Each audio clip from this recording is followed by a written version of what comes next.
So when most people think about divorce lawyers, they imagine someone aggressive, like me. Maybe even a little cynical about love. But today's guest completely flips that stereotype. It's their story, it's not my story. I can tell the story and I can be empathetic and advocate. And honestly, family law can be one of the most emotionally intense areas of the legal profession. Now that I have children, I definitely see it from a different perspective. Yeah. Today, we're talking about whether empathy and being genuinely likable might actually be one of the most powerful tools a lawyer can have. The client is a driver. I'm your navigator. Trauma dumping. Passive aggressiveness. Problems arise and you deal with it. It's heavy. Because they're unhappy. If the couple is unhappy, should they stay together if they have kids? I tell my clients going through this process, even if it's the most benign, like simple divorce, everybody gets along, to make sure you have a good support system.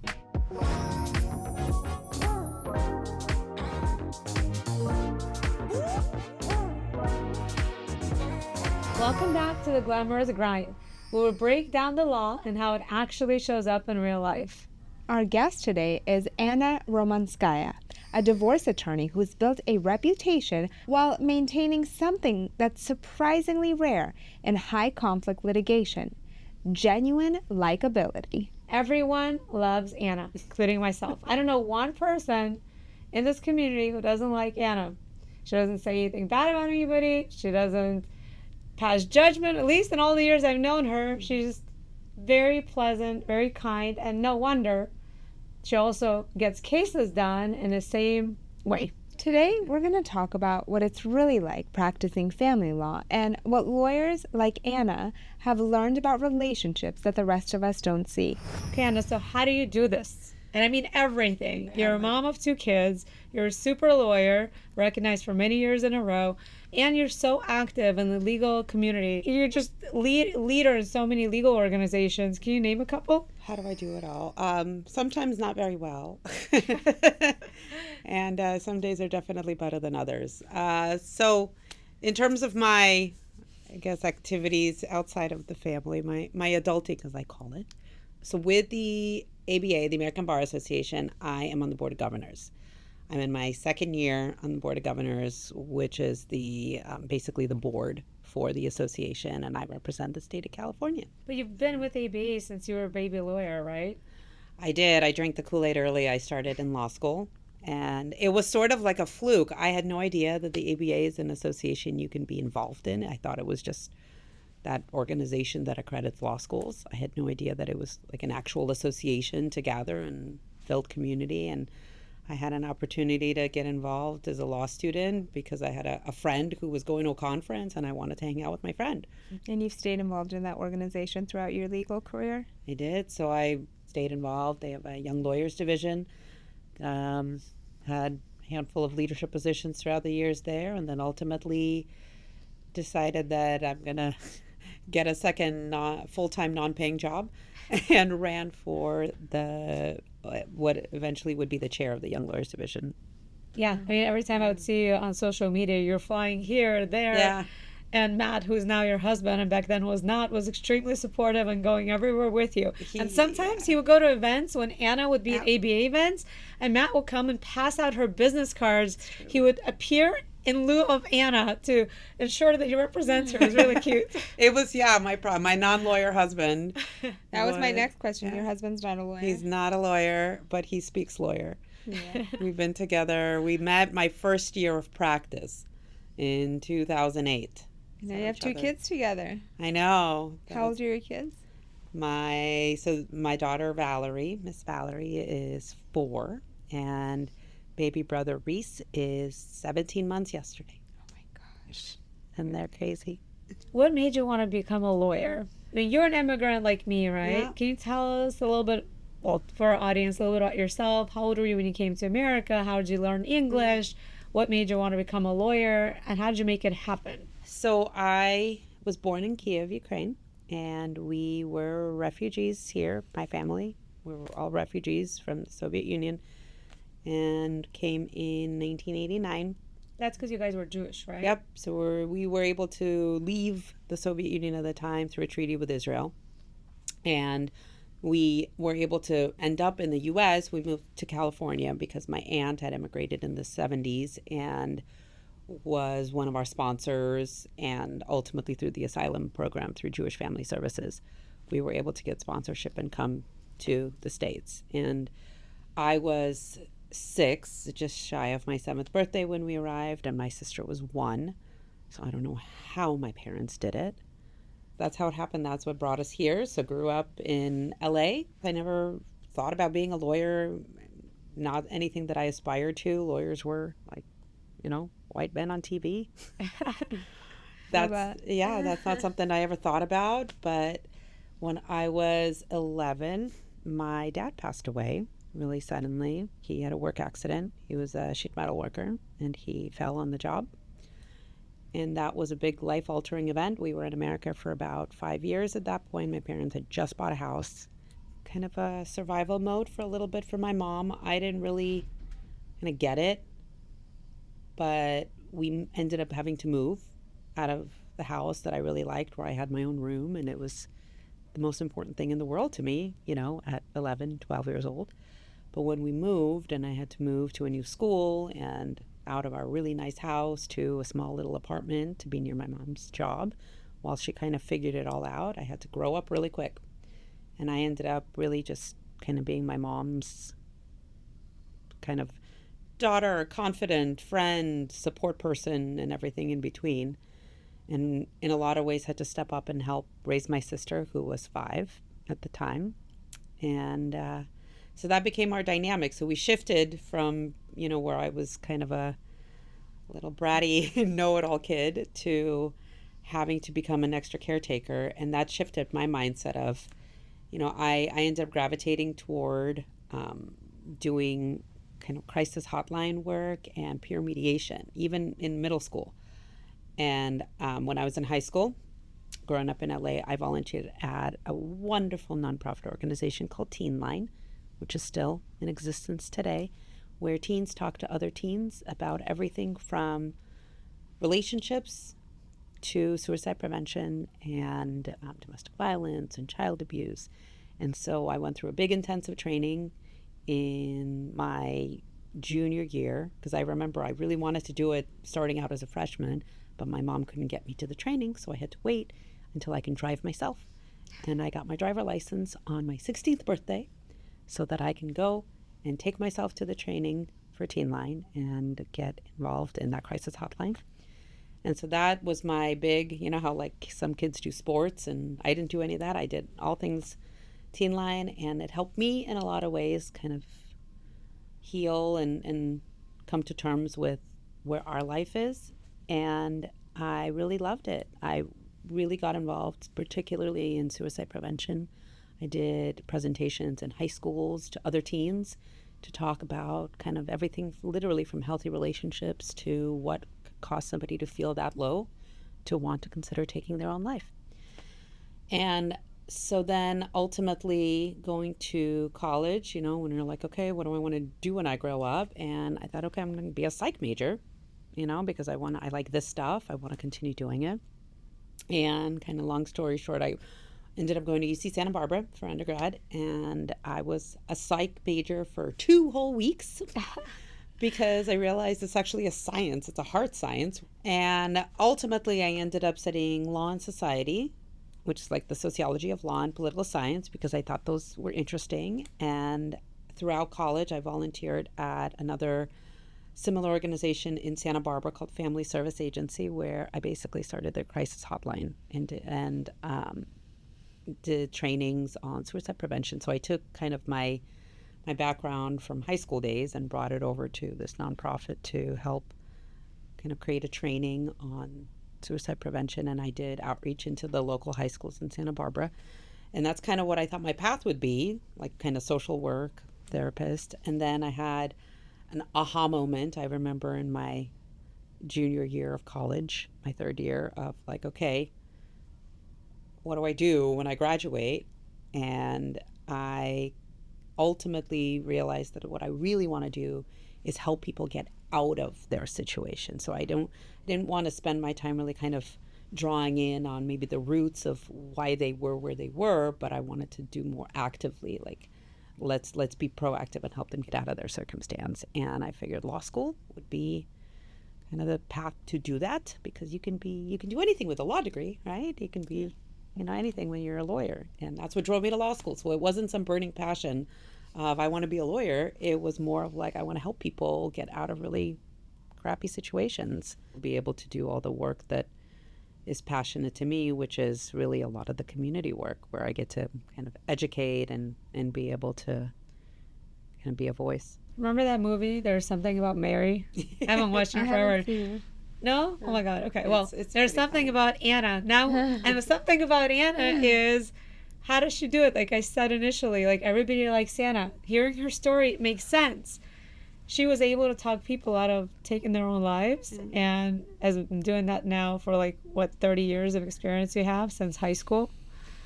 So if you can handle situations like that, you can handle people going through emotional crises and divorce proceedings and remain likable because you know how to talk to them and get them through that, whether you're on one side or the other.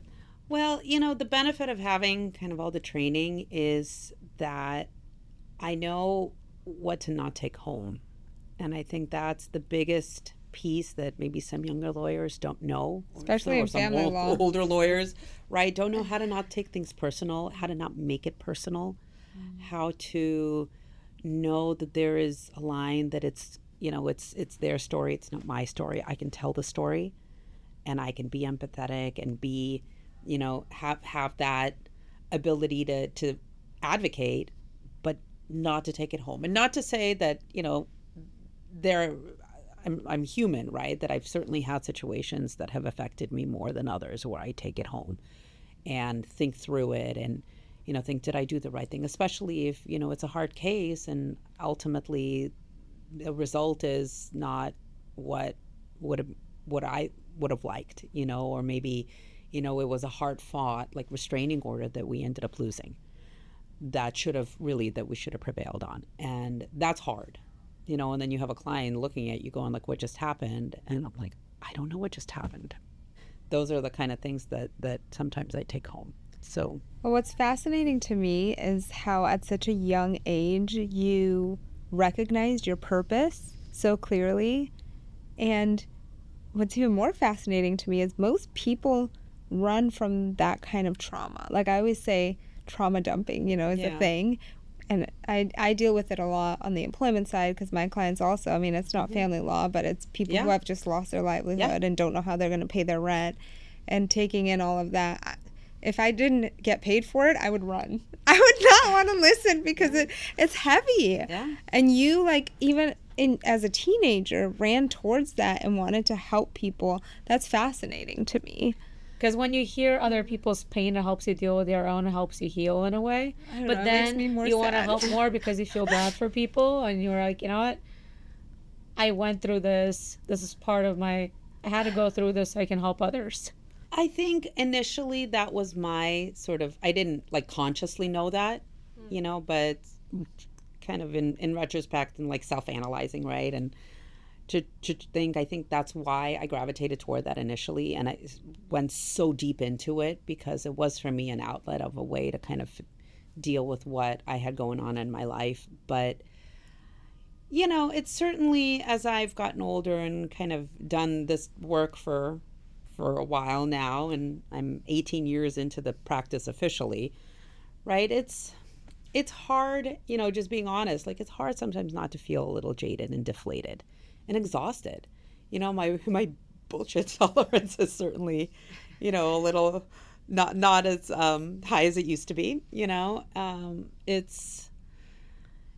is exhausting. And, now having kids too, and we had quite a journey to get to having kids, and to be able to, sometimes see how kind of frivolously they're treated sometimes, not intentionally by maybe well-meaning people, but when you're fighting about kids and using them as, as kind of a means to get what you want, that makes it hard, and that's kind of when I know I need to take a minute and take a breath and I feel like I've gotten a little bit better about that also, knowing that I can kind of save everybody and help everybody, that sometimes it might not be a personality match. And I've gotten better at, if talking to certain potential clients where I'm like, okay, I know that this isn't going to mesh well because maybe you want me to be a certain way or advocate for you a certain way that isn't going to, jive with the way that I want to practice. And then I refer them out, and it's great because I have a lot of,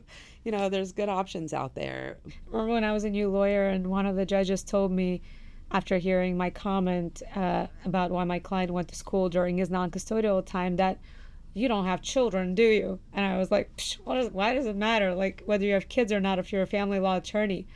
But now that I have children, I definitely see it from a different perspective. Yeah. I mean, certainly kids have to be protected from parents who are going to abuse them or neglect them.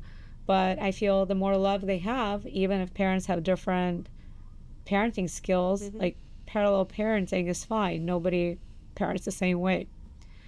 Even in my own house, I do it totally different with my boyfriend. And we just always fight over that stuff. Yeah. Couples often fight over parenting of their kids.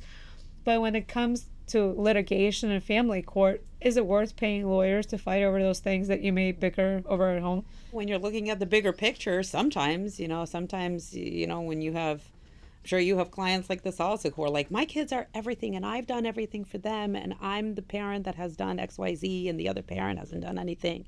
And if they go with the other parent, the world is going to end, right?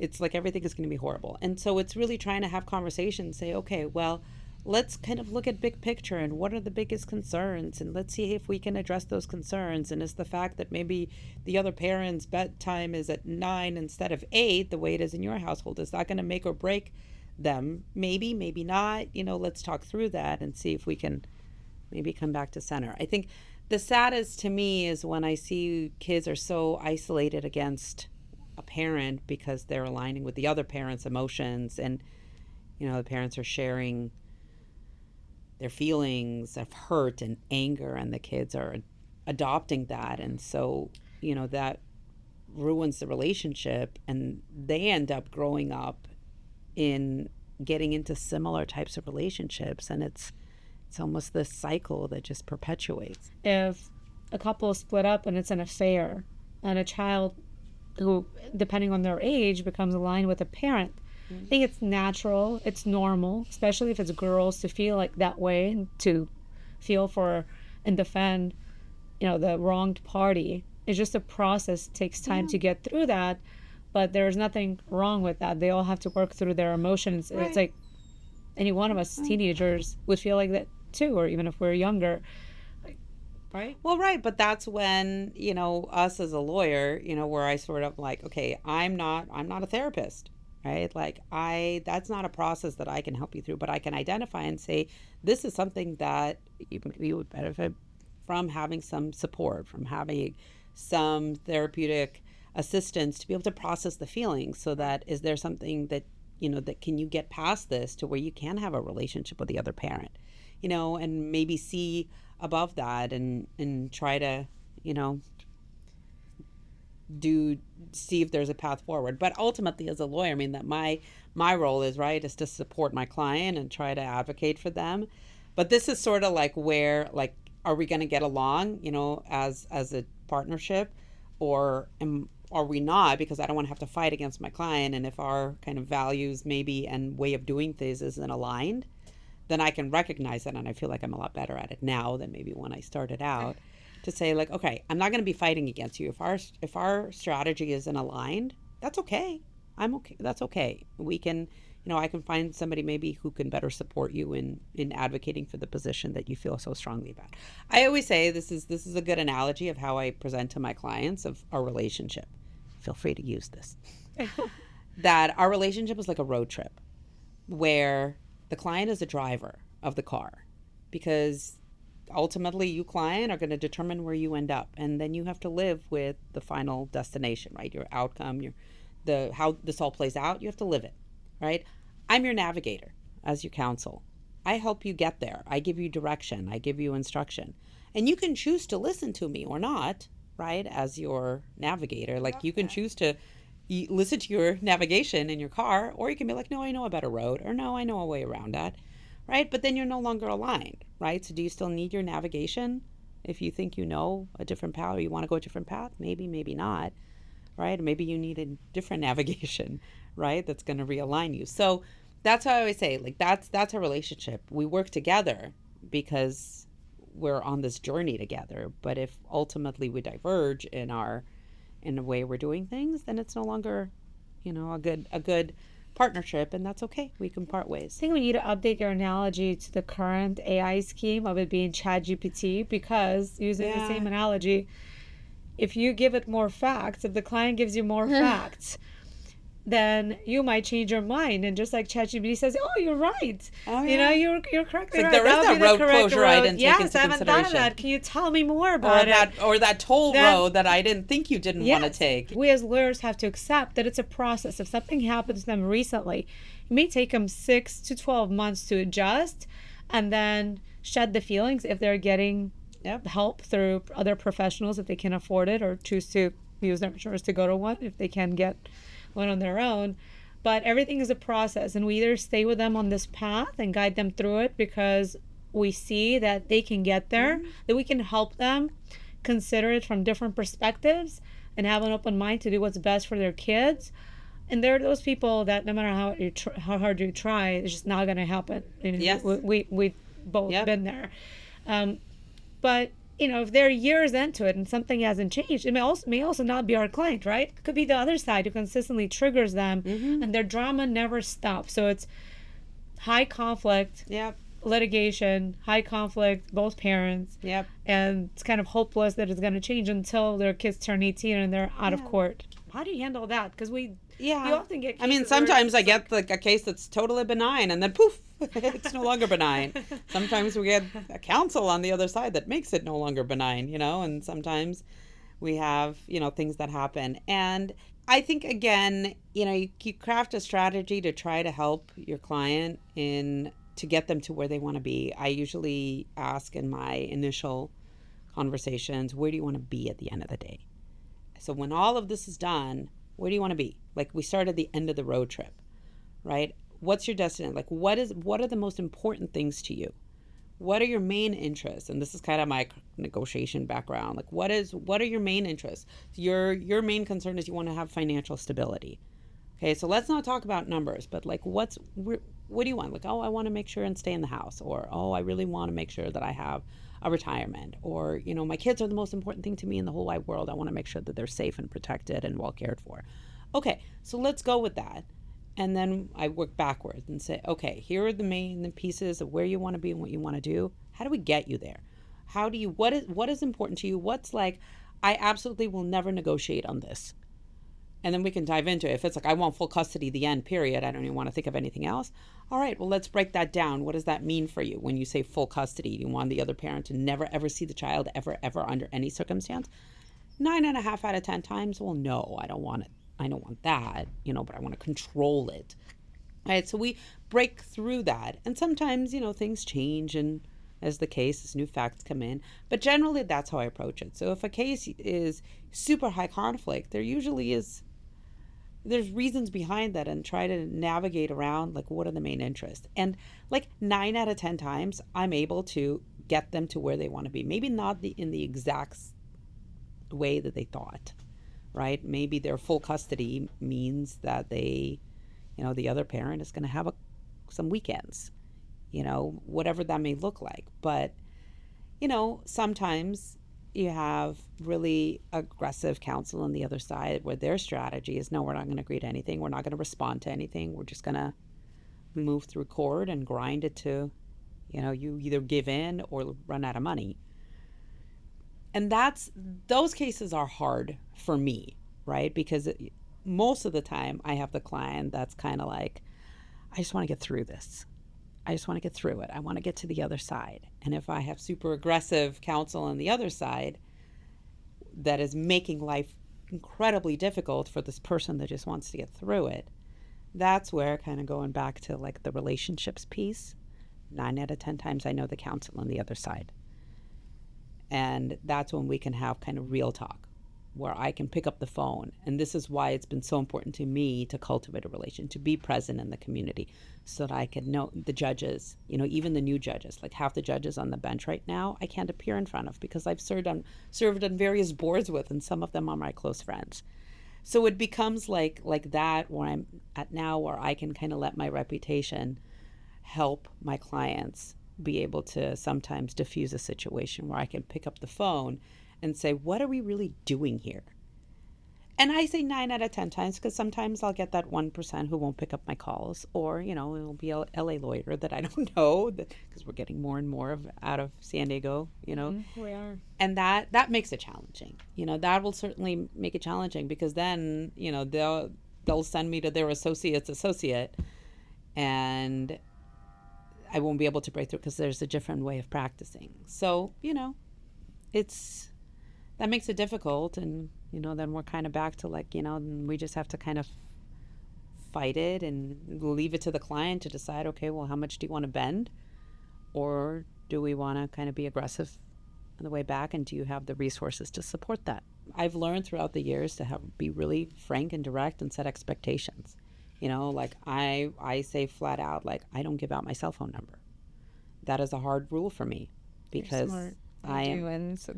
But, in family, it's different than in business or in other practice areas, because some corporate clients expect that. They pay a lot of money to their lawyer. They expect their lawyer to be on speed dial. If they have a deal that needs immediate attention, that's time sensitive. In our cases, the time sensitive is you have CPS showing up at your door. But, for me, if it's, 6 p.m. on any given night, I have kids literally jumping on my head. I'm not going to be productive. I'm not going to be able to be my best self to you. So I'm not even going to open that door. And I say that up front. And if somebody doesn't like it, then I'm not a good fit. And I'm okay with that. It's boundaries, setting boundaries. We have these conversations about setting boundaries. A couple of times I've given my cell phone number to clients, it's only for this one time. Do not use it. People don't hear the part, don't use it, or it's a one time. Nope. Or I don't give out my cell phone number. Once they have it. Yeah. Because you give it to them for that one hearing. Weekends, 11 at night, it's any time. No, and remote work, I think, has made it more challenging. It's given flexibility, but there's also set expectations that you're going to be available because you're working remote. And so I laid that out on the front end and have those conversations, say this is how I work, my availability. I will always make sure that you have a response, that I tell you that and now I have associates, we're able to work as a team and kind of triage, but to be able to set those expectations, you might not get an immediate response, and most of the time if somebody's in a crisis, having an immediate response isn't going to help because they're so in it. They're in freak out mode. He's 15 minutes late and my child is dead, whatever. No, that's, God forbid. But it's usually not the case. It's just kind of taking a minute to and so by the time I speak with them, okay, has it been resolved? Kind of, for the most part, but I still need to talk through it. Yeah. So what tips would you have for those that are in crisis mode, that have a lawyer and feel irritated they cannot get a hold of them right away? Well, the first thing I would say avoiding is going the ChatGPT route and Googling everything under the sun, because God knows these days is half the time you'll be vortexing in the wrong direction. I tell my clients going through this process, even if it's the most benign, simple divorce, everybody gets along, to make sure you have a good support system. That you have at least one person that you can have on your speed dial that's not your lawyer, that you can rely on, that isn't necessarily going to give you advice, but can support you through it from the emotional side. So we had another guest on here who went through her own divorce, and she started a support group. There's this group here in San Diego called the Group SD, and it's just a networking group for adults. And they meet every Friday in Encinitas, and she's one of the leaders of that group. And she started a group for women to have a buddy system for women who are going through divorce and women who have gone through it, so that they can kind of be each other's support, because she felt when she was going through her divorce that she couldn't see the light at the end of the tunnel, and she just felt she was going to be in it forever. And she felt talking to other women who had been through it made her understand that it will eventually get better. Yeah. And so I think she's found some success in bringing people together. And I think a lot of people who have been through it feel purpose in helping people who are going through it. Yeah. Well, those that have kind of come on the other side, I mean, how many lawyers do we know that went into law because they went through their own litigation to some extent, right? Or they had some kind of impact or they had some interface with an attorney for better or worse, right? And they felt like they needed to go and kind of right the wrongs. And I think some of the hardest cases I've had with opposing counsel are those that I feel like are relitigating their own divorce or relitigating their own experience sometimes. Like it seems so personal. I came from the defense side. I did defense work for like 6 years before switching over to plaintiff's work. And the hardest part of the transition was dealing with consumers as opposed to businesses, right? Because when I was defending companies, my clients were always either insurance adjusters, CEOs who had been sued before. They understood how the law worked, and whenever things went not their way, it wasn't my fault. It was the law's fault, and they could see I was doing everything I could to get the best result possible. But representing the consumers, that's not always the case because they don't always understand how the laws work, and that's so hard, managing expectations when the law is just not on their side. Yeah.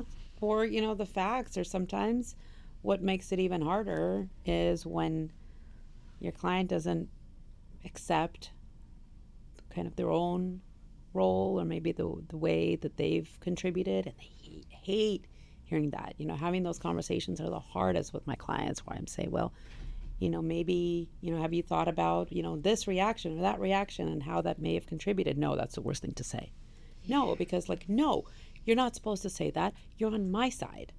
I'm perfect. I'm the best parent ever. Why are you suggesting that I somehow contributed to this shitstorm that we're in, So that's rough. That's hard because that's when I'm like, okay, therapist, come and support, because I just can help navigate you through the process here, but I can't fix it.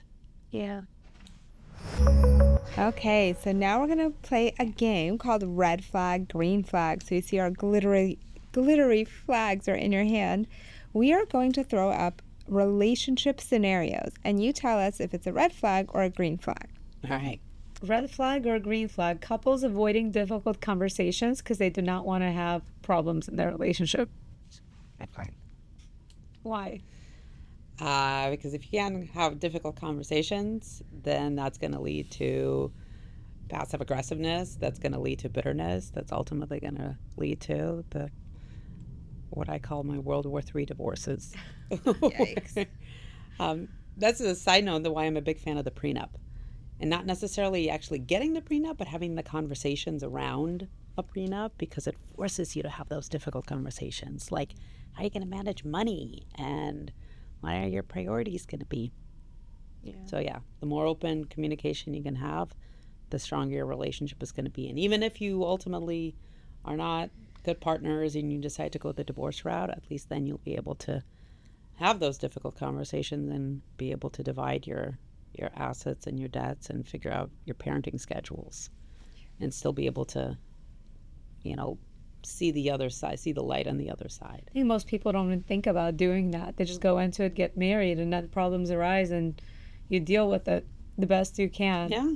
Well, yeah, you're like survival mode, especially. Yeah. But I think as people get married later, those conversations happen a lot more because people are a lot more cognizant now of who they want to marry, what they're willing to tolerate, what they're not. Yep.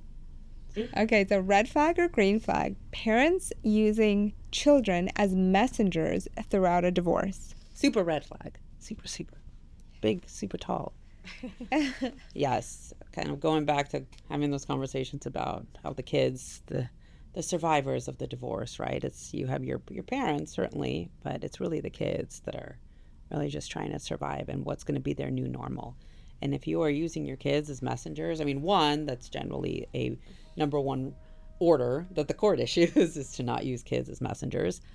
But on a practical level is you're making the kids part of your situation and versus trying to shield them. That's to allow heavy them. burden on Yeah, kids. it's a heavy burden, and if you're like, tell your dad this or tell your mom that, like, no, they shouldn't have that responsibility. They're kids. Yeah. I mean, I can tell you, like, not that a little bit different, but like growing up where I had to grow up and be an adult very early on just because of my family dynamic, that's hard.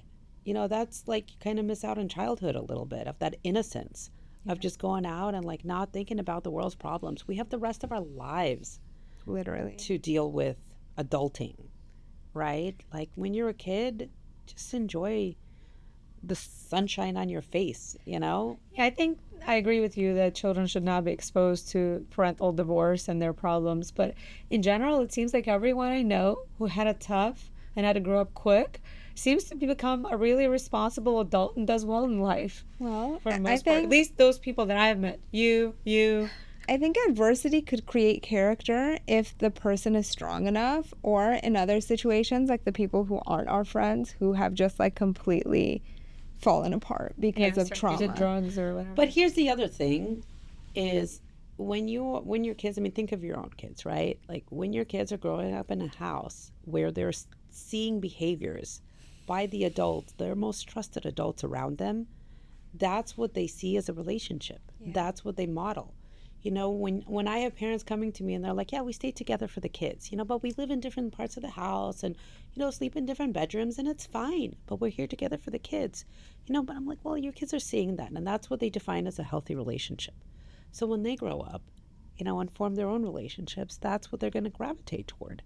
And not everybody might be as stable as you guys, where you're kind of all good and good parents, maybe just in a parallel way, but that's what they're going to see as the basis of their relationship. I feel like parents have no excuse now. At least if our parents did things to traumatize us, they had no idea the long-term effects. But now we all know. Maybe, yeah. I mean, there's a lot more regulations in this country, I'll tell you that. Well, what about couples going to therapy before problems escalate? With that, they must have problems to be going to therapy. So before it gets totally worse. Well, I will say green light in terms of recognizing there are problems and recognizing that they need to be addressed, right? Because for some couples, you have, let's say there's still maybe some path to reconciliation, right? There's problems. We recognize there's problems. Okay, is this something we can work through? And oftentimes I get those calls. We're like, oh, problems. Maybe there's, cheating. Maybe there's, financial mismanagement. Maybe there's some things, like, okay, is this something that, they're like, okay, we're trying to work through it. Okay, well, are you trying to work through it? Is there a path? Is there a way that you can maybe find for the relationship? Other times there's problems. It's not going to save the relationship, but are these things we can work through, like parenting issues or maybe coming up with a parenting plan? And that's where you can go into a mediation type setting or maybe a coaching session where you can have some assistance on finding a way to divorce, right, and end your relationship, but still be, co-parents. Here's the magic question that I think any person would answer differently, but I want to hear your perspective. If the couple is unhappy with each other, should they stay together if they have kids? If they're not attracted to each other, they don't like spending time together, but one of them thinks it is best for the kids, or maybe both do. Do you think it's worth going to count therapy then and trying to work through things that may be unfixable? Or do you think, like in a situation you commented on before, that where they live in separate rooms and the children are going to mirror their behavior when they grow up, do you think it's better for them to split? From kind of my experience and seeing how these kind of things tend to play out, I mean, my opinion, I'm not, therapist, caveat, all this stuff. I think that if a couple is not a couple, right, and they're just kind of coexisting, that there's resentment in there that is ultimately, it's festering and it's going to build up. And at some point, something's going to trigger, whether it's somebody's voice or whether it's somebody, like some action, that's going to kind of tip that scale. And that's what is going to cause the quote World War III divorces, right? Where it's somebody who's sitting in that festering space because they're unhappy. Maybe like it's okay, maybe it's like comfort, maybe like it's sort of the normal, it's how we do things, and it's okay. It's okay. It's not great. It's okay, right? But if you're inside, like you know that there's better out there. Like I could be happy. I could be in a relationship where I'm actually attracted to my partner. God forbid there's some intimacy. You know, I could be in a situation that's going to actually like help me grow versus just kind of exist. Like it's those feelings that maybe they're so buried deep inside right now while you're in the hustle and bustle of every day raising kids that it's okay, right? It's okay. But at some point, it's not going to be okay. And it's whether at that point it's going to be what's going to make you so angry that you're going to want to bury your spouse, as we see in our divorces, right? Or versus like, you know what, I recognize this is really not a good space. Let's just call a spade and work through on how we're going to co-parent the kids and still be there for them, quite possibly in the same way. But they're going to know that we're much happier living our separate lives. Okay, so now it's time for Let's Get Gritty. This is an audience question. Submit it. Let's see. My spouse and I are considering a divorce, but we're trying to stay amicable for the sake of our kids. The problem is that the emotions keep getting in the way of every conversation, and it always turns into an argument. How can couples approach divorce in a way that protects their children and keeps things from becoming a war? Well, it sort of goes to what we were just talking about, is trying to have open communication and acknowledging there's issues to begin with, and finding time and space to have those conversations outside of the kids. You know, like maybe at a coffee shop, like somewhere neutral, like neutral ground. Like if you are just so much at an impasse and those anger and hurt and resentment feelings are just so high because you're at that tipping point. It's about timing and managing your emotions and the other person's too during any conversation. Yeah. And I think it's important to acknowledge too that relationships are just hard. Yeah. It is hard sharing your life with someone. And then you throw in kids and work and all the chaos that's going on in the world and how we're constantly evolving, and the person has to constantly accept how you're evolving and you have to accept how they're evolving, and hopefully you grow together, but maybe you don't. And then you have to decide, can I deal with this new human that I didn't pick? Yeah. And it's just like all of these things, and I think it's important to take a step back and give ourselves grace for like it's not that easy, because I think even like if you look at our grandmas or our moms and they'll look at us and be like, like, you know, which is what, like, you're so bored, you're like, you're getting, how would you translate that? Well, yes, I understand. Like you're going crazy because of all the fat. Yeah, like you're so, you're basically so bored that you're trying to create problems because you're bored. Sometimes, and I see this also, like people kind of have guilt about like, I have everything. My husband or my wife loves me and showering me with gifts and like nothing is wrong. But yet I feel like, you know, I'm drowning inside, right? I mean, and sometimes that's something that maybe could be worked through in therapy, or sometimes there really are other issues that, you know, are there. I mean, who knows? Relationships are hard. I mean, even like I've been with Matt for, God, we met in my first year of practice, right? So we've been together for 17 years now. And I swear to God, like I have multiple emotions throughout the day where I'm like, why are we together? Versus like, I'm so happy he's here. Versus like, oh, I'm doing everything anyway. So like, that's literally me too. I'm the same. All of us feel like that. You know, I'm like, oh my God, the dishwasher still has dishes in it. And I just came home from a day's work and I have to take all the dishes out of the dishwasher and I have to make dinner. I have to do this and I have to take care of the kids. Right? Like it's just those frustrations. But then it's like, okay, well, is this something that's going to cause my relationship to fall apart, or is it something that, you know, we can talk through? But I'm like, you left the dishes again in the dishwasher and it drove me crazy. But I say that, right? I said it and it's like, okay. I'm still pissed about it, but at least I got it off my chest. So today's glam tip is going to come from Anna. For people starting a divorce process, what's the best thing they can do for themselves? The best, I think, kind of on multiple levels. One is to make sure you have a support system. That's not ChatGPT. Like a human that is going to be, there for you to help you kind of hold your hand. The next is to really think through on where you want to be. What are your priorities? What is it that you're assuming you've decided, okay, this is the route, like the relationship isn't working, we're going to split up, made that decision. So what's next is, okay, where do I want to be? Like, what do I want to do with the house? How do we envision co-parenting if there are kids?